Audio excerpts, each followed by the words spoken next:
Recientemente se ha descubierto que los escritos de Joseph Waggoner y Alonzo Trevor Jones son como una mina de oro abandonada, una mina de verdades y buenas noticias. Casi en cada página de la Biblia vieron una buena noticia. De todo esto resulta algo conmovedor que hace vibrar el corazón para siempre. Es fácil ser salvo y difícil estar perdido si comprendemos hasta qué punto la buena noticia es buena. Es con inmenso placer que presentamos estos deliciosos bocados cotidianos de buenas noticias. Pueda producir a todos vosotros tanto placer oírlas como a nosotros reunirlas y llevarlas a vuestros oídos. ¿Cómo algunos miembros de la Iglesia podrían ser malditos?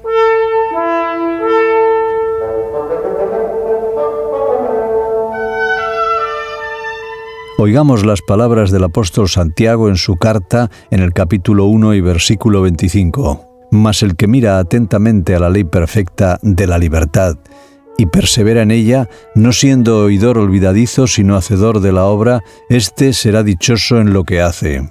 Como podemos también leer en la carta del apóstol Pablo a los Gálatas en el capítulo 3 y versículo 10, porque todos los que dependen de las obras de la ley están bajo maldición. ¿Por qué? Podemos preguntarnos. ¿Porque la ley es una maldición? No, de ninguna manera, porque el propio apóstol Pablo en su carta a los Romanos en el capítulo 7 y versículo 12 nos dice: la ley es santa, el mandamiento es santo, justo y bueno. La maldición de la ley es la transgresión de la ley. Desobediencia a la ley de Dios es la maldición. Así como el pecado entró en el mundo por medio de un hombre y por medio del pecado la muerte, como nos dice el apóstol Pablo en su carta a los Romanos en el capítulo 5, versículo 12. El pecado ha traído la muerte en él. Sin el pecado la muerte sería imposible, porque el aguijón de la muerte es el pecado, como dice el apóstol Pablo en su primera carta a los Corintios en el capítulo 15 y versículo 56. Entonces, ¿por qué están todos los que confían en las obras de la ley bajo maldición?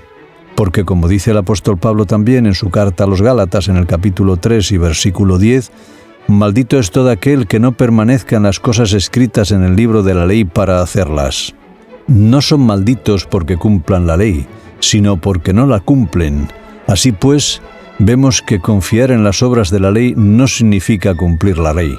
No, en absoluto. Leamos las palabras del apóstol Pablo en la carta a los Romanos en el capítulo 8 y versículo 7. Por cuanto la mentalidad de la carne es enemistad contra Dios, porque no se somete a la ley de Dios, ya que ni siquiera puede.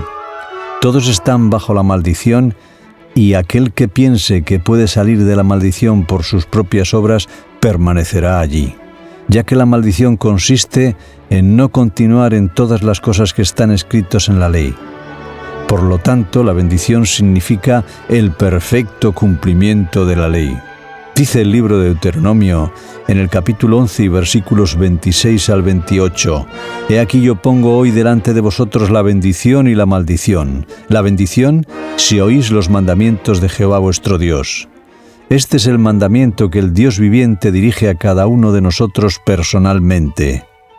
La ley trae la ira, como nos dice el apóstol Pablo en su carta a los Romanos en el capítulo 4 y versículo 15. Pero la ira de Dios viene solo sobre los hijos de desobediencia, como también nos dice en su carta a los Efesios en el capítulo 5 y versículo 6. Si verdaderamente creemos, no somos condenados, porque la fe nos pone en armonía con la ley que es la vida de Dios.